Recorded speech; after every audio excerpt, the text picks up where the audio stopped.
तो मन में गहरी पीड़ा है। 22 अप्रैल को पहलगाम में हुई आतंकी वारदात ने देश के हर नागरिक को दुख पहुंचाया है। पीड़ित परिवारों के प्रति हर भारतीय के मन में गहरी संवेदना है। भले वो किसी भी राज्य का हो, वो कोई भी भाषा बोलता हो, लेकिन वो उन लोगों के दर्द को महसूस कर रहा है जिन्होंने इस हमले में अपने परिजनों को खोया है। मुझे एहसास है हर भारतीय का खून आतंकी हमले की तस्वीरों को देखकर खौल रहा है। पहलगाम में हुआ ये हमला आतंक के सरपरस्तों की हताशा को दिखाता है, उनकी कायरता को दिखाता है। ऐसे समय में जब कश्मीर में शांति लौट रही थी, स्कूल कॉलेजों में एक वाइब्रेंसी थी, निर्माण कार्यों में अभूतपूर्व गति आई थी, लोकतंत्र मजबूत हो रहा था, पर्यटकों की संख्या में रिकॉर्ड बढ़ोतरी हो रही थी, लोगों की कमाई बढ़ रही थी, युवाओं के लिए नए अवसर तैयार हो रहे थे, देश के दुश्मनों को, जम्मू कश्मीर के दुश्मनों को ये रास नहीं आया। आतंकी और आतंक के आका चाहते हैं कश्मीर फिर से तबाह हो जाए और इसलिए इतनी बड़ी साजिश को अंजाम दिया। आतंकवाद के खिलाफ इस युद्ध में देश की एकता, 140 करोड़ भारतीयों की एकजुटता हमारी सबसे बड़ी ताकत है। यही एकता आतंकवाद के खिलाफ हमारी निर्णायक लड़ाई का आधार है। हमें देश के सामने आई इस चुनौती का सामना करने के लिए अपने संकल्पों को मजबूत करना है। हमें एक राष्ट्र के रूप में दृढ़ इच्छा शक्ति का प्रदर्शन करना है। आज दुनिया देख रही है, इस आतंकी हमले के बाद पूरा देश एक स्वर में बोल रहा है। साथियों, भारत के हम लोगों में जो आक्रोश है, वो आक्रोश पूरी दुनिया में है। इस आतंकी हमले के बाद लगातार दुनिया भर से संवेदनाएं आ रही हैं। मुझे भी ग्लोबल लीडर्स ने फोन किए हैं, पत्र लिखे हैं, संदेश भेजे हैं। इस जघन्य तरीके से किए गए आतंकी हमले की सबने कठोर निंदा की है। उन्होंने मृतकों के परिवारजनों के प्रति संवेदनाएं प्रकट की है। पूरा विश्व आतंकवाद के खिलाफ हमारी लड़ाई में 140 करोड़ भारतीयों के साथ खड़ा है। मैं पीड़ित परिवारों को फिर भरोसा देता हूं, उन्हें न्याय मिलेगा, न्याय मिलकर रहेगा। इस हमले के दोषियों और साजिश रचने वालों को कठोरतम जवाब दिया जाएगा। साथियों, 2 दिन पहले हमने देश के महान वैज्ञानिक डॉक्टर के कस्तूरीरंगन जी को खो दिया है।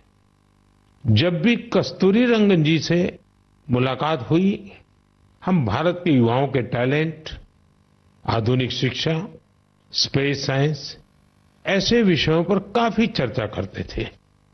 विज्ञान, शिक्षा और भारत के अंतरिक्ष कार्यक्रम को नई ऊंचाई देने में उनके योगदान को हमेशा याद किया जाएगा। उनके नेतृत्व में इसरो को एक नई पहचान मिली।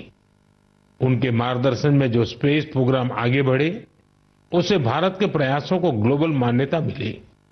आज भारत जिन सैटेलाइट्स का उपयोग करता है, उनमें से कई डॉक्टर कस्तूरीरंगन की देखरेख में ही लॉन्च की गई थी। उनके व्यक्तित्व की एक और बात बहुत खास थी, जिससे युवा पीढ़ी उनसे सीख सकती है। उन्होंने हमेशा इनोवेशन को महत्व दिया। कुछ नया सीखने, जानने और नया करने का विजन बहुत प्रेरित करने वाला है। डॉक्टर के कस्तूरीरंगन जी ने देश की नई राष्ट्रीय शिक्षा नीति तैयार करने में भी बहुत बड़ी भूमिका निभाई थी। डॉक्टर कस्तूरीरंगन 21वीं सदी की आधुनिक जरूरतों के मुताबिक फॉरवर्ड लुकिंग एजुकेशन का विचार लेकर आए थे। देश की निस्वार्थ सेवा और राष्ट्र निर्माण में उनके योगदान को हमेशा याद किया जाएगा। मैं डॉक्टर के कस्तूरीरंगन जी को विनम्र भाव से श्रद्धांजलि अर्पित करता हूं। मेरे प्यारे देशवासियों, इसी महीने अप्रैल में आर्यभट्ट सैटेलाइट की लॉन्चिंग के 50 वर्ष पूरे हुए हैं। आज जब हम पीछे मुड़कर देखते हैं, 50 वर्षों की इस यात्रा को याद करते हैं, तो लगता है हमने कितनी लंबी दूरी तय की है। अंतरिक्ष में भारत के सपनों की ये उड़ान एक समय केवल हौसलों से शुरू हुई थी।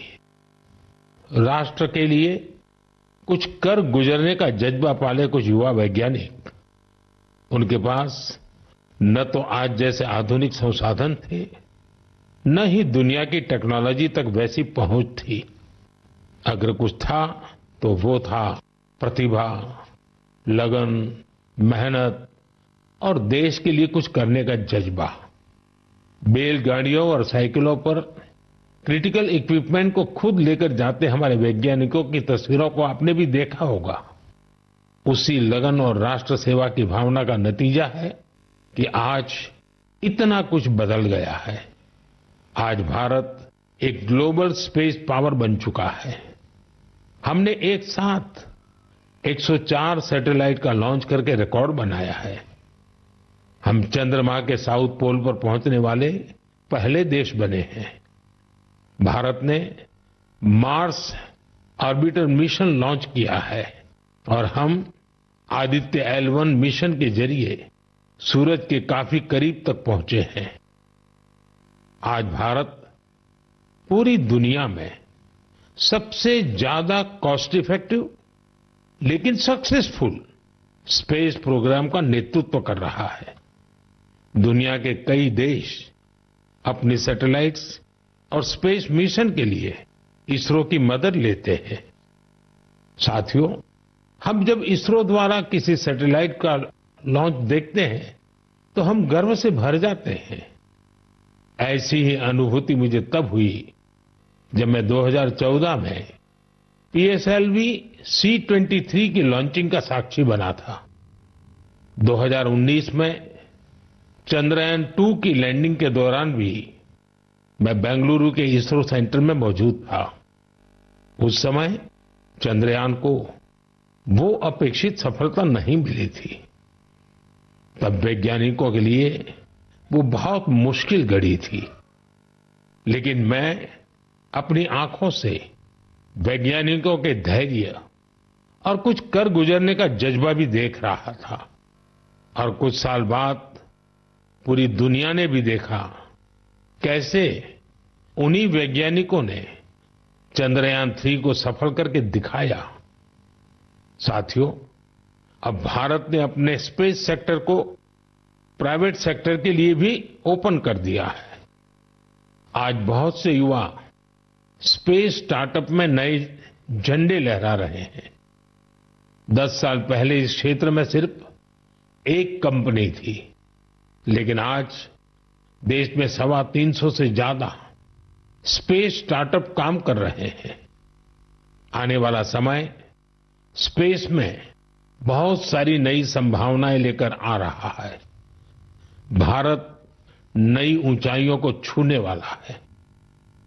देश गगनयान, स्पेडेक्स और चंद्रयान-4 जैसे कई अहम मिशन की तैयारियों में जुटा है।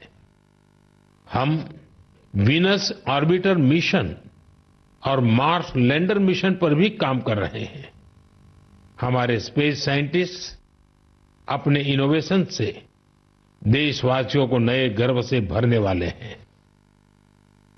साथियों, पिछले महीने म्यांमार में आए भूकंप की खौफनाक तस्वीरें आपने जरूर देखी होगी। भूकंप से वहां बहुत बड़ी तबाही आई। मलबे में फंसे लोगों के लिए एक एक सांस, एक एक पल कीमती था। इसलिए भारत ने म्यांमार के हमारे भाई बहनों के लिए तुरंत ऑपरेशन ब्रह्मा शुरू किया। एयरफोर्स के एयरक्राफ्ट से लेकर नेवी के शिप्स तक म्यांमार की मदद के लिए रवाना हो गए। वहां भारतीय टीम ने एक फील्ड हॉस्पिटल तैयार किया। इंजीनियरों की एक टीम ने अहम इमारतों और इंफ्रास्ट्रक्चर्स को हुए नुकसान का आकलन करने में मदद की। भारतीय टीम ने वहां कंबल, टेंट, स्लीपिंग बैग, दवाइयां, खाने पीने के सामान के साथ ही और भी बहुत सारी चीजों की सप्लाई की। इस दौरान भारतीय टीम को वहां के लोगों से बहुत सारी तारीफ भी मिली। साथियों, इस संकट में साहस, धैर्य और सूझबूझ के कई दिल छू जाने वाले उदाहरण सामने आए। भारत की टीम ने 70 वर्ष से ज्यादा उम्र की एक बुजुर्ग महिला को बचाया, जो मलबे में 18 घंटों से दबी हुई थी। जो लोग अभी टीवी पर मन की बात देख रहे हैं, उन्हें उस बुजुर्ग महिला का चेहरा भी दिख रहा होगा। भारत से गई टीम ने उनके ऑक्सीजन लेवल को स्टेबल करने से लेकर फ्रैक्चर के ट्रीटमेंट तक इलाज की हर सुविधा उपलब्ध कराई। जब इस बुजुर्ग महिला को अस्पताल से छुट्टी मिली, तो उन्होंने हमारी टीम का बहुत आभार जताया। वो बोली कि भारतीय बचाव दल की वजह से उन्हें नया जीवन मिला है। बहुत से लोगों ने हमारी टीम को बताया कि उनकी वजह से वो अपने दोस्तों और रिश्तेदारों को ढूंढ पाए। साथियों, भूकंप के बाद म्यांमार में मांडले की एक मॉनेस्ट्री में भी कई लोगों के फंसे होने की आशंका थी। हमारे साथियों ने यहां भी राहत और बचाव अभियान चलाया। इसकी वजह से उन्हें बौद्ध भिक्षुओं का ढेर सारा आशीर्वाद मिला। हमें ऑपरेशन ब्रह्मा में हिस्सा लेने वाले सभी लोगों पर बहुत गर्व है। हमारी परंपरा है, हमारे संस्कार है वसुधैव कुटुंबकम की भावना। पूरी दुनिया एक परिवार है। संकट के समय विश्व मित्र के रूप में भारत की तत्परता और मानवता के लिए भारत की प्रतिबद्धता हमारी पहचान बन रही है। साथियों, मुझे अफ्रीका के इथियोपिया में प्रवासी भारतीयों के एक अभिनव प्रयास का पता चला है। इथियोपिया में रहने वाले भारतीयों ने ऐसे बच्चों को इलाज के लिए भारत भेजने की पहल की है जो जन्म से ही हृदय की बीमारी से पीड़ित हैं। ऐसे बहुत से बच्चों की भारतीय परिवारों द्वारा आर्थिक मदद भी की जा रही है। अगर किसी बच्चे का परिवार पैसे की वजह से भारत आने में असमर्थ है, तो इसका भी इंतजाम हमारे भारतीय भाई बहन कर रहे हैं। कोशिश ये है कि गंभीर बीमारी से जूझ रहे इथियोपिया के हर जरूरतमंद बच्चे को बेहतर इलाज मिले। प्रवासी भारतीयों के इस नेक कार्य को इथियोपिया में भरपूर सराहना मिल रही है। आप जानते हैं कि भारत में मेडिकल सुविधाएं लगातार बेहतर हो रही है। इसका लाभ दूसरे देश के नागरिक भी उठा रहे हैं। साथियों, कुछ ही दिन पहले भारत ने अफगानिस्तान के लोगों के लिए बड़ी मात्रा में वैक्सीन भी भेजी है। ये vaccine rabies, tetanus, hepatitis B और इन्फ्लुएंजा जैसी खतरनाक बीमारियों से बचाव में काम आएगी। भारत ने इसी हफ्ते नेपाल के आग्रह पर वहां दवाइयां और वैक्सीन की बड़ी खेप भेजी है। इनसे थैलेसीमिया और सिकल सेल डिसीज के मरीजों को बेहतर इलाज सुनिश्चित होगा। जब भी मानवता की सेवा की बात आती है, तो भारत हमेशा इसमें आगे रहता है और भविष्य में भी ऐसी हर जरूरत में हमेशा आगे रहेगा। साथियों, अभी हम डिजास्टर मैनेजमेंट की बात कर रहे थे और किसी भी प्राकृतिक आपदा से निपटने में बहुत अहम होती है आपकी अलर्टनेस, आपका सचेत रहना। इस अलर्टनेस में अब आपको अपने मोबाइल के एक स्पेशल ऐप से मदद मिल सकती है। ये ऐप आपको किसी प्राकृतिक आपदा में फंसने से बचा सकते हैं और इसका नाम भी है सचेत। सचेत ऐप भारत की नेशनल डिजास्टर मैनेजमेंट अथॉरिटी ने तैयार किया है। बाढ़, साइक्लोन, लैंडस्लाइड, सुनामी, जंगलों की आग, हिमस्खलन, आंधी, तूफान या फिर बिजली गिरने जैसी आपदाएं हो, सचेत ऐप आपको हर प्रकार से इन्फॉर्म और प्रोटेक्टेड रखने का प्रयास करता है। इस ऐप के माध्यम से आप मौसम विभाग से जुड़े अपडेट्स प्राप्त कर सकते हैं। खास बात यह है कि सचेत ऐप क्षेत्रीय भाषाओं में भी कई सारी जानकारियां उपलब्ध कराता है। इस ऐप का आप भी फायदा उठाएं और अपने अनुभव हमसे जरूर साझा करें। मेरे प्यारे देशवासियों, आज हम पूरी दुनिया में भारत के टैलेंट की तारीफ होते देखते हैं। भारत के युवाओं ने भारत के प्रति दुनिया का नजरिया बदल दिया है और किसी भी देश के युवा की रुचि किस तरफ है, किधर है, उससे पता चलता है कि देश का भविष्य कैसा होगा। आज भारत का युवा साइंस, टेक्नोलॉजी और इनोवेशन की ओर बढ़ रहा है। ऐसे इलाके जिनकी पहचान पहले पिछड़ेपन और दूसरे कारणों से होती थी, वहां भी युवाओं ने ऐसे उदाहरण प्रस्तुत किए हैं जो हमें नया विश्वास देते हैं। छत्तीसगढ़ के दंतेवाड़ा का विज्ञान केंद्र आजकल सबका ध्यान खींच रहा है।